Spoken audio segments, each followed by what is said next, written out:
Bien, muy buenas noches.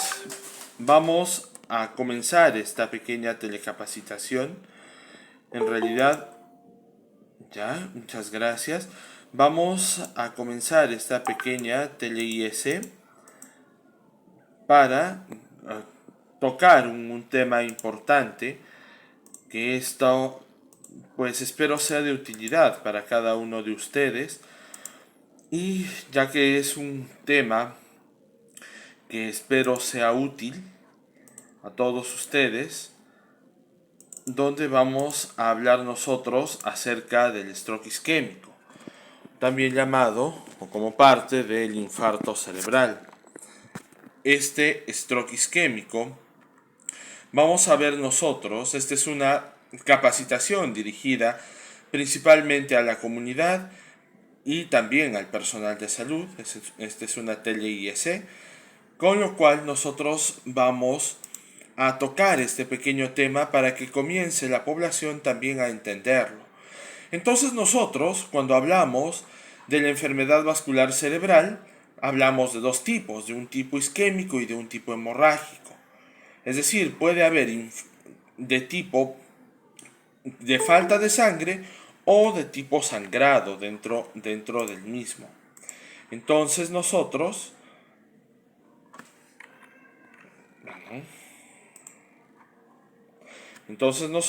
vamos a tener dentro de esto, en el isquémico, el focal y el global.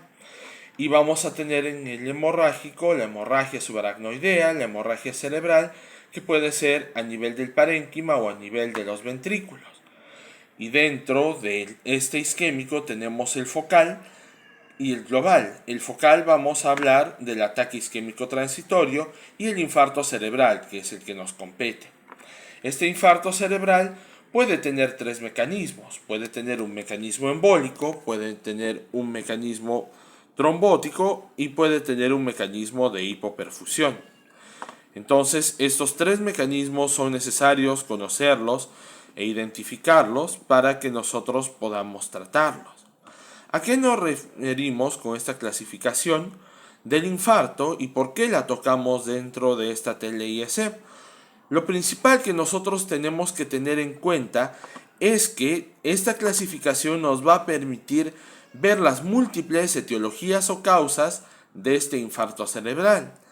La aterosclerosis, el origen cardioembólico, la oclusión de vasos pequeños, otras etiologías, la etiología indeterminada, que puede deberse a una doble causa, a estudios incompletos o a resultados negativos dentro de la misma. Entonces nosotros vemos que este infarto cerebral constituye dentro de los infartos, del stroke, un 88%, y que de este 88% la mayoría va a ser no lacunar, es decir, de vasos grandes, y un 23% va a ser lacunar, o como un sinónimo de vaso pequeño. Dentro de estos no lacunares o infartos grandes, tenemos una proporción importante del cardioembólico, un 33%, tenemos un 17% de aquellos de oclusión de arteria grande, o tenemos un 3% de otras causas, y en un 45% el criptogénico, es decir, del cual no sabemos exactamente la etiología. Entonces, de esto criptogénico tenemos el ESUS, que es el infarto embólico de origen desconocido, y el no ESUS, que es que no es el infarto embólico de origen desconocido.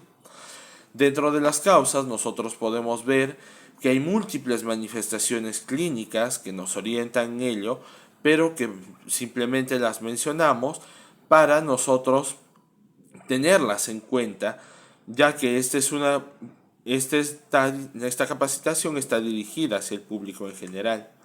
Vamos a tener nosotros entonces también factores de riesgo cuando hablamos nosotros de este infarto cardioembólico, es decir, aquel que se origina de una causa cardíaca, y el cual nosotros vamos a ver que puede ser estos factores de alto riesgo o de mediano riesgo.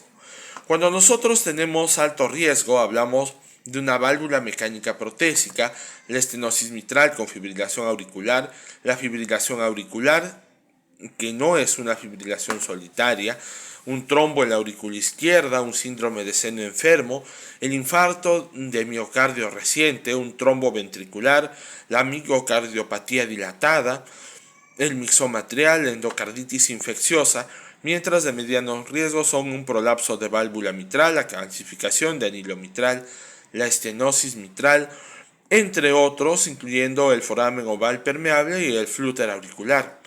¿Por qué mencionamos esto siendo una capacitación para el público en general? Porque es necesario que se conozcan estos factores de riesgo para tener en cuenta que ellos pueden desencadenar un infarto cerebral. Entonces, dentro de la evaluación de emergencia, vamos a tener nosotros una valoración primeramente clínica, y en esta valoración clínica utilizamos la escala NIS. Es por ello que muchas de las veces se habla o se tiene a la persona evaluándola brevemente antes de solicitarle los exámenes auxiliares. Y la importancia de que la población conozca esta escala es que también ella puede darnos factores de severidad y ello mismo los factores pronósticos respecto al infarto cerebral. Entonces nosotros tenemos dentro de esta escala la alteración primeramente valorada del nivel de conciencia, cuán despierto está el paciente. Podemos ver la orientación del mismo, la respuesta a órdenes. Podemos ver la alteración en la mirada, la evaluación de campos visuales, los movimientos faciales, la función motora tanto de extremidades superiores como inferiores. Podemos ver nosotros dentro de la misma también la valoración a nivel de la función motora, la ataxia de miembros, la función sensitiva, el lenguaje, la articulación o la extinción de los mismos. Porque es importante que nosotros hablemos de esto y que la población general también entienda que en estos casos el hecho es que se está valorando al paciente cuán afectado está. Uno puede pensar en algún momento que se está perdiendo tiempo dentro de la valoración clínica cuando esto no es así. Simplemente se está viendo este factor y es importante que nosotros lo tengamos en cuenta para una valoración de ingreso en el paciente. Cuando nosotros vemos las imágenes a nivel de este infarto cerebral, vamos a ver que las principales imágenes que vamos a pedir nosotros son tanto la tomografía como la resonancia magnética. Cuando nosotros pedimos la tomografía es para la valoración inicial y el descarte de sangrados dentro de la cabeza, mientras que nosotros vemos la resonancia magnética para buscar lesiones más sutiles dentro de las mismas y nos basamos principalmente en dos protocolos, la difusión y el mapa ADC, donde vamos a ver una hiperseñal que vemos como una zona blanquecina, por decirlo de algún modo, en este trazado que es la difusión, mientras que vemos una zona hipointensa, decimos nosotros, en este caso podríamos decir de color oscuro, en este mapa ADC. Vamos a ver nosotros justamente que la importancia de pedir una resonancia magnética prima principalmente cuando nosotros tenemos los infartos de tiempo desconocido o en algunos casos cuando nosotros tenemos la duda de tener alguna oportunidad terapéutica. ¿Por qué es importante mencionar esta oportunidad terapéutica que constituye el mismatch? Porque nosotros tenemos, como vamos a ver adelante, 4 horas y media para poder actuar. Y en esto nosotros nos vamos a basar básicamente en esta temporalidad de los estudios de la difusión, el FLAIR y el mapa ADC. Cuando nosotros vemos estos tres, vemos que se presentan en horas diferentes y desaparecen en momentos diferentes. Entonces, si en algún momento se pide la resonancia al paciente, no es por perder tiempo, es básicamente para ampliar y mejorar los estudios, tener una mejor clasificación del infarto y su temporalidad, y tener con ello factores pronósticos para el mismo. Vamos a hablar acerca de la guía de manejo de la AJA del 2019, donde vamos a ver que en estos pacientes siempre vamos a tener objetivos de manejo. Muchas veces se pregunta, ¿por qué mi paciente está hospitalizado si no vamos a hacer nada? Lo que pasa dentro de estos pacientes que llegan más allá de las 4 horas y media son dos cosas. Básicamente, conseguir la etiología para prevenir un nuevo infarto y estabilizar al paciente dentro de esta fase aguda del infarto. Entonces, dentro de la oxigenación, nosotros tenemos esta guía que nos dice que la saturación debe ser mayor del 93%. Si es menos del 93%, deberíamos usar el oxígeno para tener una saturación más del 94%, y con oxígeno suplementario no siempre se recomienda en los pacientes si no les falta oxígeno. Si no hay una hipoxemia, pues no se recomienda en ellos. Se mantiene una presión sanguínea. Se pregunta, ¿por qué están monitorizados en esta fase aguda? Porque el objetivo de manejo es que si no va a ir a la trombolisis, en general esté debajo de los 220 y debajo de los 110, de los 120 milímetros de mercurio. Mientras que si va a ir a trombolisis, tenemos que decir que esta presión debe estar menos de 185 sobre 110, o si es que ya está dentro de la trombolisis, menos de 180 y menos de 105 milímetros de mercurio. Entonces, siempre también tenemos que evaluar la temperatura. La temperatura límite va a ser de 38 grados Celsius. Entonces, en este caso, también nosotros tenemos que tenerla en cuenta. Vamos a tener en cuenta también el soporte a nivel de la glicemia. Tenemos que evitar la hipoglicemia en estos pacientes. A veces preguntan, ¿por qué se le toma tantas muestras de glucosa a nuestros pacientes? Y no es poco frecuente esta pregunta, y es justamente para evitar la hipoglicemia. El medicamento utilizado comúnmente es la alteplasa, a una dosis de 0.9 miligramos por kilogramo en aquellos pacientes que se considera se beneficiarán de la terapia. La evidencia nos dice dentro de esta que dentro de estos primeros minutos donde nosotros vamos a tener 3 horas con una evidencia clara, una evidencia extendida donde también se ha demostrado beneficio aunque en menor grado, o con más bien dicho, con menor evidencia, es hasta las 4 horas y media.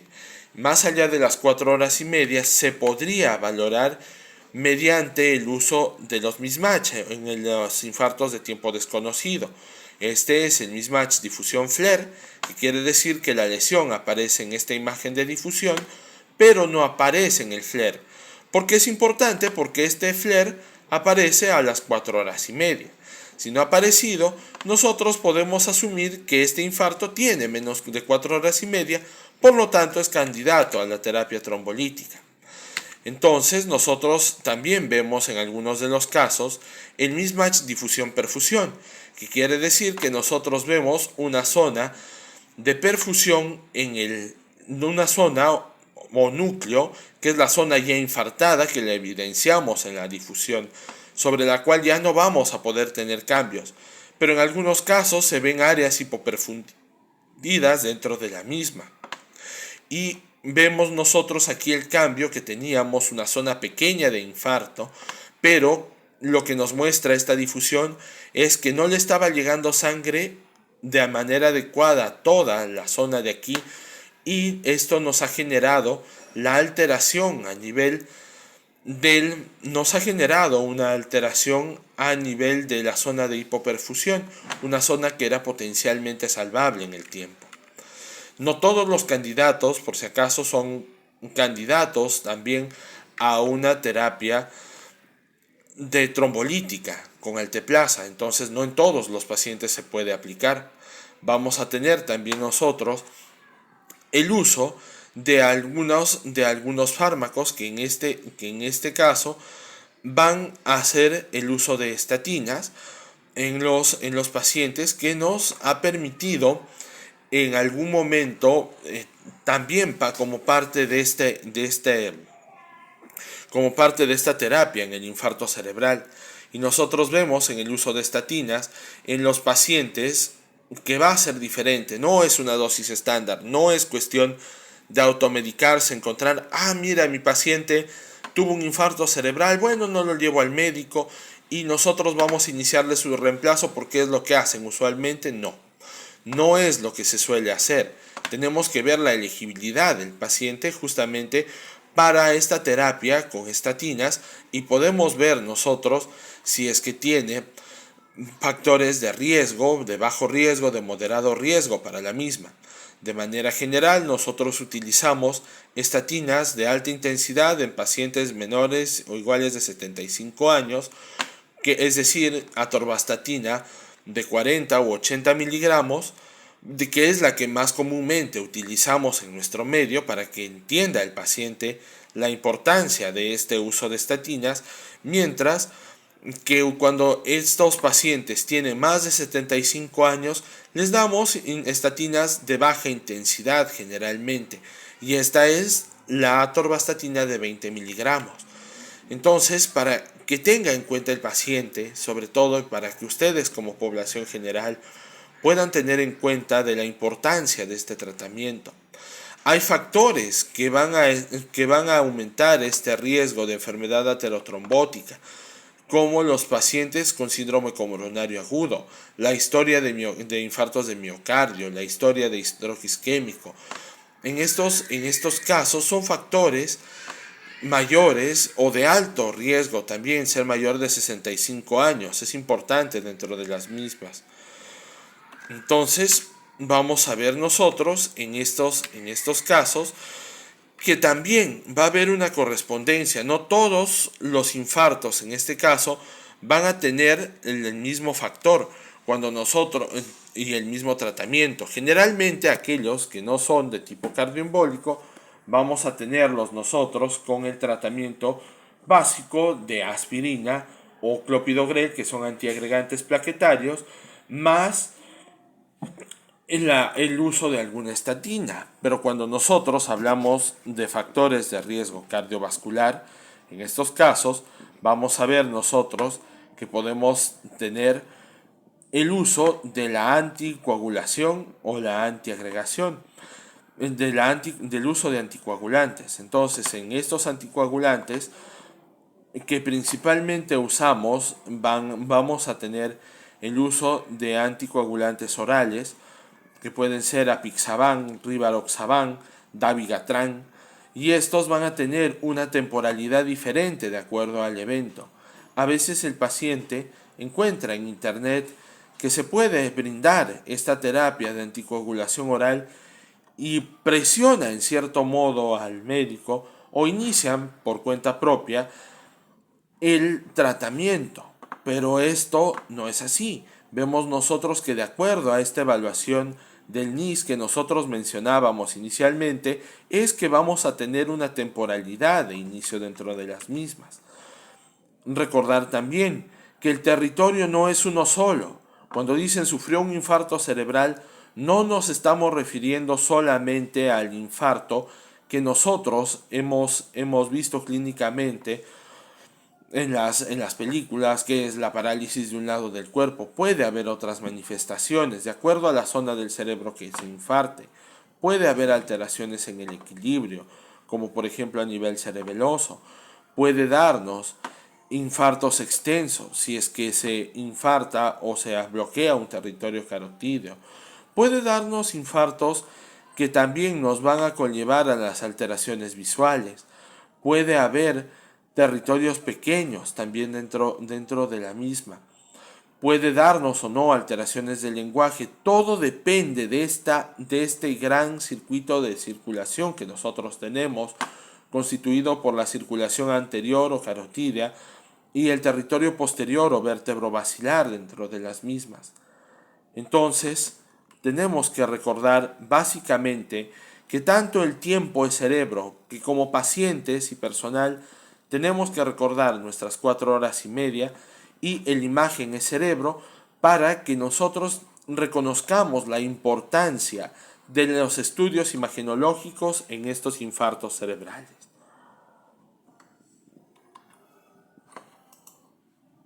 Agradezco infinitamente su atención y pues voy a dejar de presentar la pantalla. Agradezco la asistencia de cada uno de ustedes. Si es que hubiese alguna pregunta por parte de la concurrencia, estoy presto a responderla. Y si no la hubiera, pues agradezco infinitamente la atención, la asistencia de cada uno de ustedes y espero que esta pequeña capacitación sea de utilidad tanto a ustedes como a sus familiares y se difunda de todos modos la importancia. Tenemos una oportunidad, una pequeña ventana terapéutica en el infarto cerebral y esta puede ser tratada, puede ayudarnos en la misma. Podemos nosotros salvar la funcionalidad de un paciente y recordar en aquellos pacientes que ya han sufrido un infarto cerebral, principalmente esta terapia es para evitar un segundo evento, para evitar una mayor discapacidad o incluso la muerte. Bien, en este caso, Esther Guerra nos pregunta ¿qué relación hay entre el control de la presión de la hipertensión con el infarto cerebral? Muchas gracias por esta pequeña pregunta. Bien, dentro de los factores que nosotros tenemos en los infartos, hablábamos acerca de un tipo especial de los infartos cerebrales que son los infartos de vaso pequeño. Cuando nosotros hablamos de estos infartos de vaso pequeño, vamos a ver nosotros que están relacionados con enfermedades que puedan generar un deterioro en la pared de estos vasos o también denominada endotelio. Entonces, cuando nosotros vemos que los pacientes no tienen un buen control, de la hipertensión, tienen un aumento del riesgo para sufrir el daño en este endotelio. Entonces, los pacientes pueden sufrir infartos pequeños, incluso pueden ser infartos subclínicos en un inicio, pero conforme va avanzando el tiempo vamos a encontrar múltiples infartos pequeños y estos en algún momento pueden comenzar a dar deterioro en el paciente. No necesariamente va a ser un deterioro motor como tal. Podemos tener en estos pacientes una alteración de la memoria, alteración de la funcionalidad también. Entonces, en este caso también nosotros podemos observar que es importante que nosotros tengamos un buen control de la presión, tengamos un buen control de los factores como son la diabetes mellitus para prevenir el infarto cerebral. Si hubiese alguna otra pregunta.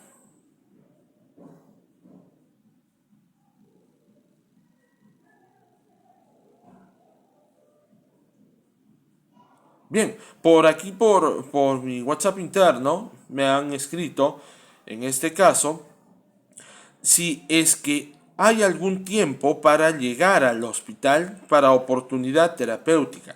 Justamente, sí, en estos infartos nosotros mencionábamos que dentro de las 4 horas y media nosotros tenemos la posibilidad de tener la atención del infarto cerebral. Es decir, en estas 4 horas y media, desde que nosotros notamos o el paciente presenta el déficit, podemos nosotros tener la oportunidad de que se realice una atención.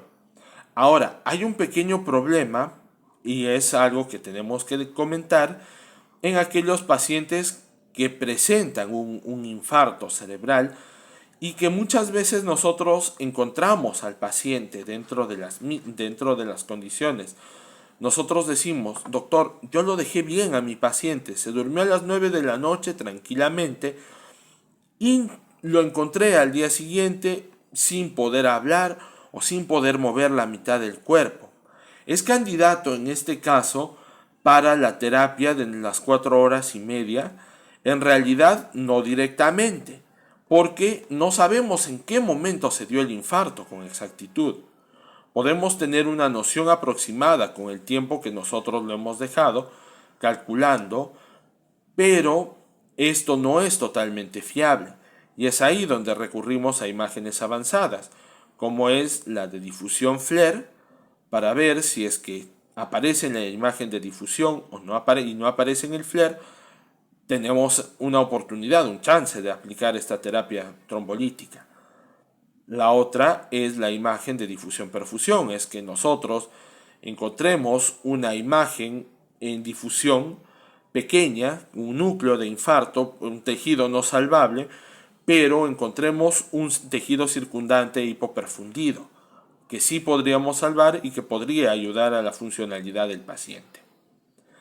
Bien, no habiendo más preguntas, agradezco infinitamente la participación de cada uno de ustedes y espero tenerlos como participantes en otra oportunidad. Me despido, mil gracias.